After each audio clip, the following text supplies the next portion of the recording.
விக்கிரவாண்டியில் பிரச்சாரங்கள் ஓய்ந்தன. பிரச்சனைகள் ஓயுமா? இதை குறித்துதான் இன்றைய காணொளியில் காணவிருக்கின்றோம். தமிழ் தலைவன் நேயர்கள் அனைவருக்கும் வணக்கம்.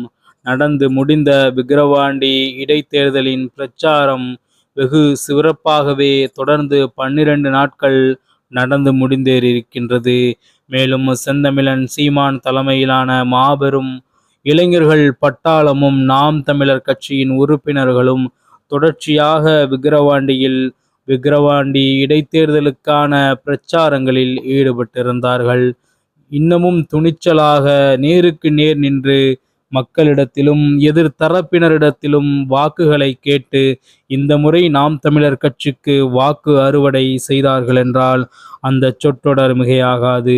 தெளிவாகவும் நேர்மையாகவும் நீதியாகவும் மக்களிடத்தில் தங்கை அபிநயா அவர்கள் எனக்கு வாக்குத்தாருங்கள், விக்கிரவாண்டியில் ஒரு மதுக்கடை கூட இல்லாமல் நான் செய்து காட்டுகின்றேன், என்னால் செய்து தர முடியும் என்று சவால் விட்டு வாக்குகளை சேகரித்திருக்கின்றார்.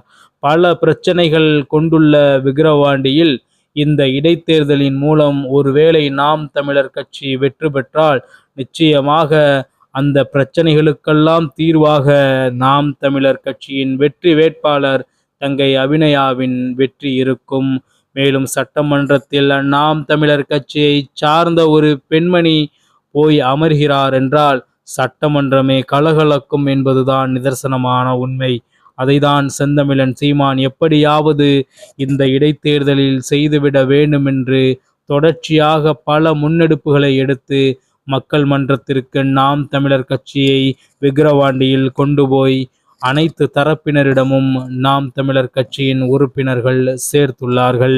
மேலும் செந்தமிழன் சீமான் அவர்கள் தொடர்ந்து 14 ஆண்டுகளுக்கு மேலாக தேர்தல் களத்திலும் தமிழ்நாட்டு அரசியல் களத்திலும் பல்வேறு விதமான யுக்திகளை கையாண்டு அரசியல் புரட்சிகளை ஏற்படுத்தி காசு பணம் மக்களுக்கு கொடுக்காமல் கருத்தியலை மக்களுக்கு கொடுத்து மக்கள் அனைவரையும் எதிர்த்து கேள்வி கேட்க வைத்த மாபெரும் துணிச்சலை ஏற்படுத்திய நாம் தமிழர் கட்சியின் வரலாற்று புரட்சிதான் என்றால் அந்த சொற்றொடர் மிகையாகாது. எங்கு எது நடந்தாலும் மக்கள் விழிப்புணர்வுடன் இருக்க வேண்டும் என்ற பேருண்மையை மக்கள் மன்றத்தில் போட்டுடைத்தது நாம் தமிழர் கட்சிதான். நாம் தமிழர் கட்சி ஆட்சி அரியணையில் ஏறிய பிறகு வெற்றியடைய வேண்டும் என்பதில்லை. மாறாக தொடர்ச்சியாக இதுபோன்று பல சம்பவங்கள் தமிழ்நாட்டில் நாம் தமிழர் கட்சி செய்திருக்கின்றது. இதுவெல்லாம் தான் நாம் தமிழர் கட்சியின் வெற்றி என்று போற்றப்படுகின்றது. செந்தமிழர் சீமானே பல மேடைகளில் கூறியிருக்கின்றார், வெறுமனே நீங்கள் போடும் வாக்கு எனக்கு ஒரு பயனும் தரப்போவதில்லை. மாறாக இந்த அரசியலை, இந்த தமிழ் தேசிய அரசியலை நீங்கள் அனைவரும் புரிந்து கொள்ள வேண்டும் என்பதுதான் என்னுடைய மிகப்பெரிய ஆசையாக இருக்கின்றது. நீங்கள் இதை புரிந்து தெளிந்து பிறகு எனக்கு வாக்கு செலுத்தினால் ஒவ்வொரு வாக்கும் மதிப்புமிக்க வாக்காக மாறி நிற்கும். காசுக்காகவும் பணத்திற்காகவும் வாக்குகளை விற்கும் இந்த சமுதாயத்தை தொடர்ச்சியாக நாம் ஆதரிக்க கூடாது.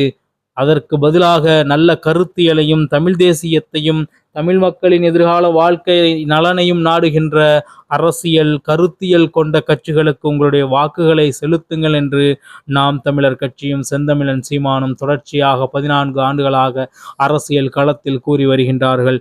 அந்த அடிப்படையிலேயே இந்த விக்கிரவாண்டி இடைத்தேர்தலையும் சந்தித்து இருக்கின்றார்கள். தொடர்ச்சியாக இதனுடைய வெற்றியை நாம் தமிழர் கட்சி சட்டமன்றம் செல்ல வேண்டும் என்று அனைவராலும் எதிர்பார்க்கப்படுகின்றது. மீண்டும் நல்லதொரு காணொளி உங்களை சந்திக்கின்றேன். இலக்கு ஒன்றுதான், தமிழ் பேரினத்தின் விடுதலை. நன்றி, வணக்கம். நாம் தமிழர்.